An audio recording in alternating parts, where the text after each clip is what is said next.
Welcome to my YouTube channel accountancy with Sanjeev Sinha sir. तो friends, आज मैं आप लोगों के लिए क्लास 12th के इकोनॉमिक्स का एक बहुत ही इंपॉर्टेंट चैप्टर लेकर के आया हूं, जो कि आपके एग्ज़ाम में 110% आने वाला है। तो इस वीडियो को देखने के लिए मेरे चैनल के साथ बने रहिए, मेरे इस वीडियो के साथ बने रहिए। और यदि आपने अभी तक मेरे चैनल को सब्सक्राइब नहीं किया है तो प्लीज़ सब्सक्राइब कर लें, ताकि आने वाले समय में आपके लिए ये फ़ायदेमंद साबित हो। आज मैं जो चैप्टर बताने वाला हूँ उस चैप्टर का नाम है थ्योरी ऑफ डिमांड। और थ्योरी ऑफ डिमांड चैप्टर इतना इम्पॉर्टेंट है कि आपके एग्ज़ाम में ज़रूर आएगा। सो इसका लाभ उठाने के लिए मेरे वीडियो को अंत तक देखें और मेरे साथ बने रहें। तो हम लोग आगे बढ़ते हैं लॉ ऑफ डिमांड की ओर। तो लॉ ऑफ डिमांड के सबसे पहले हम समझेंगे कि डिमांड किसको कहते हैं, मतलब मांग किसे कहते हैं, है ना। तो मांग की परिभाषा के बारे में अगर समझा जाए तो कहेंगे हम लोग कि अन्य बातें समान रहने पर जब एक निश्चित कीमत पर एक उपभोक्ता किसी वस्तु की जितनी मात्रा खरीदने को इच्छुक तथा योग्य होता है उसे मांगी गई मात्रा कहा जाता है। भैया देखो, जब किसी वस्तु का डिमांड होगा तो डिमांड में बहुत कुछ शामिल होता है। क्या क्या शामिल होता है तो चलिए देखते हैं उसमें। तो एक वस्तु का मांग होने के लिए सबसे पहले तो भैया एक व्यक्ति के पास वस्तु खरीदने की क्या होना चाहिए, इच्छा होनी चाहिए। इच्छा तो चलो हमको है इच्छा, हमको हेलीकॉप्टर खरीदने का इच्छा है, मन कर रहा है कि हेलीकॉप्टर मेरे पास हो, जहाँ उड़े वहाँ चले जाए उड़ करके। लेकिन फिर तो जब वो हेलीकॉप्टर का मांग मेरे लिए तब कहलाएगा जबकि उसके लिए मेरे पास साधन मौजूद हो। साधन मतलब रुपया यहाँ हो गया। अब मेरे पास रुपया है ही नहीं, अमाउंट है ही नहीं, और हम कहेंगे कि मेरे द्वारा हेलीकॉप्टर का मांग किया जा रहा है, तो क्या वो मांग कहलाएगा? बिल्कुल नहीं कहलाएगा। उसके बाद साधन व्यय करने की भी तत्परता होनी चाहिए। साधन व्यय करने की तत्परता का मतलब होता है, साधन व्यय करने की तत्परता का मतलब होता है कि भैया आपके पास पैसा है लेकिन उस पैसे को आप खर्च करना चाहते हो, है ना। अब आपके पास पैसा है, उसको खर्च करना चाहते ही नहीं, तो काहे का डिमांड, है ना। आपके पास पैसा होते हुए भी डिमांड वो नहीं कहलाएगा। उसके बाद एक निश्चित कीमत होता है और एक निश्चित समय अवधि की भी बात होती है ना। तो ये बात हो गई क्या कि मांग किसे कहते हैं और मांग में कौन कौन से तत्व होने चाहिए। तो मांग में 5 तत्व: वस्तु की इच्छा, वस्तु के क्रय करने के लिए पर्याप्त साधन, साधन को खर्च करने की तत्परता, एक निश्चित कीमत और एक निश्चित समय अवधि। नेक्स्ट है कि मांग को प्रभावित करने वाले तत्व। मांग को प्रभावित करने वाले तत्व का मतलब होता है कि किन किन तत्वों से एक वस्तु का मांग बढ़ता है या घटता है। तो सबसे पहले वस्तु की उपयोगिता। देखो, जो वस्तु जितनी ज़्यादा उपयोगी होगी, जो वस्तु जितनी ज़्यादा क्या होगी, उपयोगी होगी, उसका डिमांड उतना ही ज़्यादा होगा, और जो वस्तु जितनी कम होगी उसका डिमांड उतना ही कम होगा।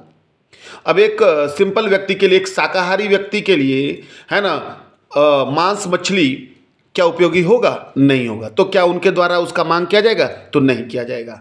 लेकिन एक मांसाहारी व्यक्ति के लिए, है ना, मांस मछली बहुत ही क्या होती है, उपयोगी होती है, तो वह व्यक्ति उसका क्या करेगा, मांग करेगा। दूसरा है तुम्हारा आय स्तर। आय स्तर, अब देखो कि भैया डिमांड करने वाला का इनकम का लेवल कैसा है। अगर अगर उपभोक्ता का या डिमांड करने वाले का आय स्तर बढ़िया है तो वो ज़्यादा वस्तु का डिमांड करेगा, और अगर उसका आय स्तर कम है तो वो कम वस्तु का क्या करेगा, डिमांड करेगा। नेक्स्ट है तुम्हारा धन का वितरण। देखो, हमारे देश में धन का असमान वितरण है। धन का असमान वितरण का मतलब होता है कि अनइक्वल डिस्ट्रीब्यूशन का मतलब होता है कि कुछ व्यक्ति के पास बहुत ज़्यादा पैसा है और कुछ व्यक्ति के पास बहुत कम पैसा है। अधिकतर लोगों के पास कम पैसा है। तो जो अमीर आदमी होंगे वो लग्जरियस गुड्स मांगेंगे, जिसको हम लोग कहते हैं विलासितापूर्ण वस्तु, है ना। और जो लोग साधारण लोग होंगे वो इसेंशियल गुड्स ही मांगेंगे। तो वही देखना है कि धन का वितरण कैसा है। अगर धन का वितरण असमान है तो लग्जरियस वस्तु का डिमांड होगा, और असमान नहीं है तो फिर नेसेसरी वस्तु का ज़्यादा डिमांड होगा। अगला है वस्तु की कीमत। देखो, वस्तु का कीमत भैया मांग को जरूर प्रभावित करता है। अभी टमाटर है ना, बैंगन है, सब्जियों का कीमत अभी क्या हो गया, घट गया, तो डिमांड क्या हो गया, बढ़ गया। लोग 2-2 किलो टमाटर खरीद के ले जा रहे हैं, है ना, 3-3 किलो टमाटर खरीद के ले जा रहे हैं। क्योंकि अभी टमाटर 10 रुपये किलो है, 15 रुपये किलो है। लेकिन वही जब टमाटर का ऑफ सीजन हो जाता है और टमाटर 80 रुपये और 100 रुपये किलो हो जाता है ना, तो वो जो अभी जो लोग 2.5 किलो टमाटर खरीद रहे हैं, वो 250 ग्राम टमाटर खरीदना क्या कर देते हैं, चालू कर देते हैं, या वो भी खरीदना क्या कर देते हैं, बंद कर देते हैं। नेक्स्ट है तुम्हारा रुचि फैशन आदि। रुचि फैशन आदि, जो चीज़ फैशन में आ जाता है ना, जो चीज़ लोगों के टेस्ट पे चढ़ जाता है ना, तो उससे क्या होता है, वो वस्तु का लोग क्या करना, डिमांड करना क्या करते हैं, चालू कर देते हैं। और अगर कोई चीज़ फैशन से उतर जाता है तो वो कितना भी बढ़िया क्यों ना हो, कितना भी बढ़िया क्यों ना हो, है ना, जब वो फैशन से क्या हो जाता है, उतर जाता है, तब फिर उसका डिमांड करना क्या कर देते हैं, कम कर देते हैं। नेक्स्ट है तुम्हारा भविष्य में कीमत परिवर्तन की आशा। भविष्य में कीमत परिवर्तन की आशा, कभी कभी ऐसा होता है कि आपको लगेगा, क्या लगेगा कि अरे यार फलाना वस्तु का कीमत बढ़ने वाला है, तो फलाने वस्तु का कीमत बढ़ने वाला है, तो आप क्या करोगे, ज़्यादा उसका डिमांड करके, ज़्यादा उसका डिमांड कर लोगे, और ज़्यादा उसका डिमांड कर लोगे, है ना, ठीक है, ज़्यादा उसका डिमांड कर करके आप वस्तु को खरीद करके रख दोगे। लेकिन अगर आपको लग रहा है कि अरे यार भविष्य में जो है वस्तु का कीमत क्या होने वाला है, घटने वाला है ना, तब आप क्या करोगे, है ना, तब उस वस्तु का डिमांड आप क्या कर दोगे, है ना, घटा दोगे, कहोगे बाद में खरीद लेंगे, अभी खरीदने से कोई फायदा नहीं है। क्लियर। तो ये हो गया मांग को प्रभावित करने वाले प्रमुख तत्व। अब आ जाओ मांग का नियम, वेरी वेरी इंपॉर्टेंट। मांग का नियम क्या बतलाता है, जरूर आएगा। तो मांग का नियम है ना, अन्य बातें समान रहने पर, if other things being equal, कीमत में कमी के परिणाम स्वरूप वस्तु की मांगे जाने वाली मात्रा में वृद्धि होती है। मतलब अगर वस्तु का कीमत घटा तो डिमांड क्या हो जाएगा, बढ़ेगा, है ना, और वस्तु का कीमत अगर बढ़ा तो डिमांड क्या हो जाएगा, घट जाएगा। द रिलेशनशिप बिटवीन क्या, demand and price is negative. एक घटता है तो दूसरा बढ़ता है, एक बढ़ता है तो दूसरा क्या होता है, घटता है। क्लियर है ना। अब यहां पर देखना, अगर आप डेफिनेशन लिखोगे तो ये जरूर लिखना, इसको मत छोड़ देना, अन्य बातें समान रहने पर, है ना, क्योंकि कुछ बातें जब समान रहती हैं, कुछ बातें जब स्थिर रहती हैं, तभी मांग का नियम लागू होता है, अन्यथा मांग का नियम लागू नहीं होता है ना। तो यहां पर जैसे अब इसमें उदाहरण भी आप पुट कर सकते हो क्या, कि जैसे टमाटर का कीमत वही जब 10 रुपये किलो है तो हमारे द्वारा 3 किलो टमाटर की मांग की जा रही है, लेकिन इसी टमाटर का कीमत जब 40 रुपये किलो हो जाता है तो हमारे द्वारा 1 किलो टमाटर की मांग की जाने लगती है, और यही और बढ़ करके जब 80 रुपया हो जाता है तो 250 ग्राम टमाटर की मांग की जाने लगती है। यानी वस्तु का कीमत बढ़ा तो डिमांड घटा, वस्तु का कीमत घटा तो डिमांड क्या हो गया, बढ़ गया, है ना। तो चलिए आगे बढ़ते हैं। तो यहाँ पर देखो, ये जरूर लिखना, अन्य बातों के समान रहने पर। ये अगर नहीं लिखोगे तो गलत हो जाएगा भैया। कैसे, सो देखो भैया, मांग के नियम की कुछ मान्यताएं होती, यही अन्य बातों के समान रहने का मतलब वही होता है, मांग के नियम की क्या मान्यताएं, है ना। तो पहला बोलता है कि उपभोक्ता की आय में कोई परिवर्तन नहीं होना चाहिए। जो कंज्यूमर है ना, उसका आय में कोई परिवर्तन नहीं, इनकम में कोई परिवर्तन नहीं होना चाहिए। कैसे, देखो, अगर कंज्यूमर के अगर आय में कोई परिवर्तन हो जाता है, जैसे मान लिया कि किसी वस्तु का कीमत बढ़ गया, उसके साथ साथ मेरा इनकम भी क्या हो गया, बढ़ गया, तो वस्तु के कीमत के साथ साथ अगर मेरा इनकम भी बढ़ गया, है ना, तो डिमांड पर कोई खास असर पड़ने वाला नहीं है ना। पहले मैं मान लिया 10,000 रुपये कमाता था और उस समय दूध का कीमत 40 रुपये था, ठीक है, मेरे द्वारा 1 किलो दूध का डिमांड किया जाता था। अब मेरा इनकम बढ़ कर करके 10,000 के बाद 20,000 हो गया, और दूध का कीमत 40 रुपये से बढ़ करके 60 रुपया हो गया। फिर भी मेरे द्वारा क्या दूध का डिमांड कम जाएगा, नहीं कमेगा, क्योंकि मेरी आय बढ़ गई। मेरी क्या बढ़ गई, आय। दूसरा है, उपभोक्ता की रुचि, स्वभाव, पसंद आदि में कोई परिवर्तन नहीं होना चाहिए। अगर कंज्यूमर का रुचि से कोई चीज़ उतर जाता है ना, तो कितनों सस्ता रहेगा लोग उसको नहीं खरीदेगा। और अगर कोई चीज़ रुचि और स्वभाव में आ गया, है ना, कोई चीज़ टेस्ट हो गया, है ना। अब देखो, अब शराब पीने वालों को देख लो आप, शराब कितनी महंगी होती है, लेकिन फिर भी लोग उसका डिमांड करते हैं, क्योंकि उनकी रुचि में है, उनके स्वभाव में है ना। ठीक है, उसके बाद अगला बोल रहा है कि संबंधित वस्तुओं की कीमत में कोई परिवर्तन नहीं होना चाहिए। संबंधित वस्तुओं की कीमत में परिवर्तन का मतलब होता है, जैसे संबंधित वस्तुएं 2 प्रकार की हो सकती है। एक होता है तुम्हारा स्थानापन्न वस्तु और एक होता है पूरक वस्तु। स्थानापन्न वस्तु का मतलब होता है एक के बदले में दूसरा का प्रयोग किया जाना, और पूरक वस्तु का मतलब होता है जो एक दूसरे को पूरा करती है। तो उनके कीमत में कोई परिवर्तन अगर हो जाएगा तो मांग का नियम लागू नहीं होगा। नेक्स्ट बोलता है कि किसी नवीन स्थानापन्न वस्तु का उपभोक्ता को ज्ञान नहीं होना चाहिए। अगर नवीन स्थानापन्न वस्तु का ज्ञान हो जाएगा ना उपभोक्ता को, तो बिना डिमांड में प्राइस में कोई कमी या वृद्धि के शिफ्ट हो जाएगा, इधर उधर शिफ्ट हो जाएगा, है ना। नेक्स्ट है भविष्य में वस्तु की कीमत में परिवर्तन की संभावना नहीं होनी चाहिए।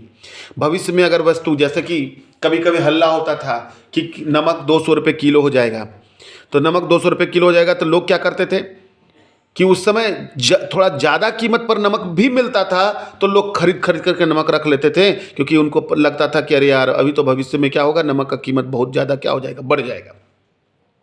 तो भविष्य में कीमत में परिवर्तन होने से भी मांग का नियम लागू नहीं होता है। अब नेक्स्ट है कि मांग वक्र की ढाल ऋणात्मक क्यों? Why demand curve slope downward है ना, या इसको कहते हैं कि कम कीमत पर अधिक वस्तुएं क्यों खरीदी जाती है, या फिर कहा जाता है कि मांग की रेखा बाएं से दाएं ऊपर से नीचे, ये मांग की रेखा बाएं से दाएं ऊपर से नीचे की ओर क्यों झुकती है। मतलब ऐसा क्यों होता है कि कम कीमत पर वस्तु का ज़्यादा डिमांड किया जाने लगता है और ज़्यादा कीमत पर वस्तु का डिमांड क्या हो जाता है, कम हो जाता है, क्यों होता है बताओ। तो सबसे पहला बोल रहा है कि घटती सीमांत उपयोगिता नियम।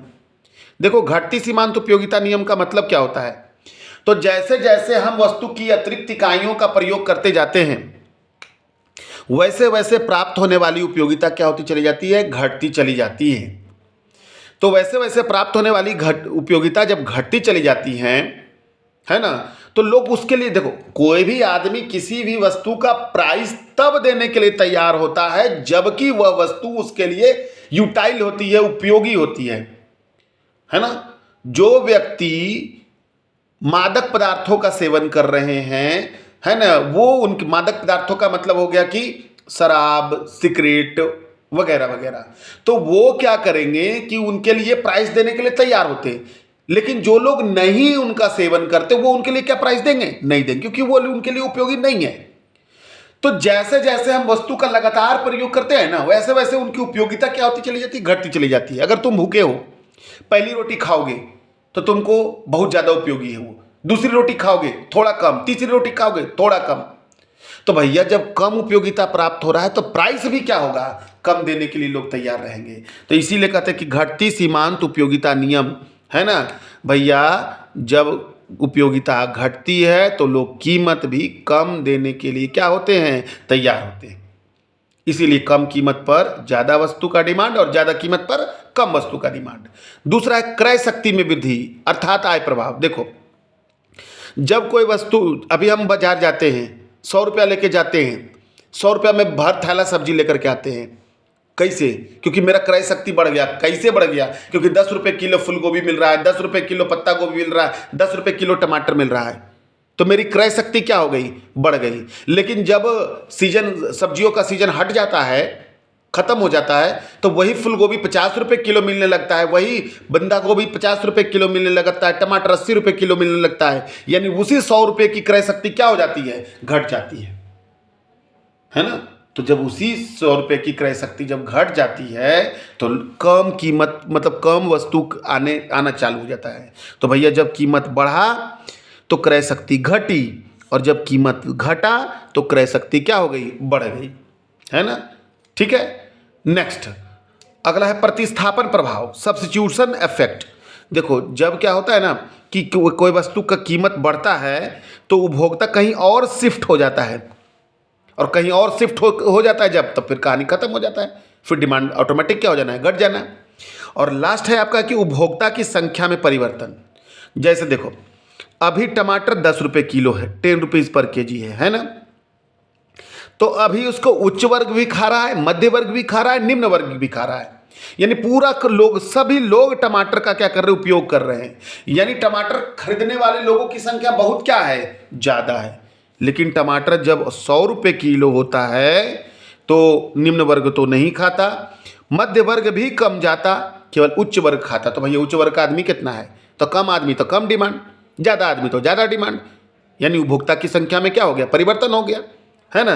और अब आ जाओ, लास्ट टॉपिक है इस चैप्टर का, वो है मांग के नियम के अपवाद, exception of law of demand. Exception of law of demand का मतलब होता है कि भैया कौन कौन सी ऐसी परिस्थितियां हैं जहां पर मांग का नियम लागू होता ही नहीं है ना। ठीक है, तो देखो आ जाओ, कौन सा है मांग के नियम के अपवाद में, आ जाओ exception of law of demand, जहां पर कि मांग का नियम लागू ही नहीं होता। तो देखो, तो सबसे पहले है भविष्य में कीमत वृद्धि की संभावना, है ना। अगर भविष्य में हम बोले नमक का कीमत 200 रुपये हो रहा है, हो जाएगा, तो अब क्या 20 रुपये वाला कीमत अगर नमक तुमको 25 रुपये में भी दे देगा तो भी तुम डिमांड घटाओगे नहीं, डिमांड बढ़ा दोगे, अरे यार खरीद लेते हैं, बाद में तो महंगा होने वाला है। यानी ज़्यादा कीमत पर भी ज़्यादा डिमांड हो रहा है, क्योंकि ऐसा लग रहा है कि भविष्य में वस्तु का कीमत और क्या हो जाएगा, बढ़ जाएगा। दूसरा है तुम्हारा प्रतिष्ठा सूचक वस्तु, प्रेस्टिजियस गुड्स। कभी तुमने सोचा कि अगर सोना चांदी सस्ता हो जाए, सोना टेम्पररी नहीं परमानेंटली सस्ता हो जाए, तो क्या उसका डिमांड बढ़ जाएगा?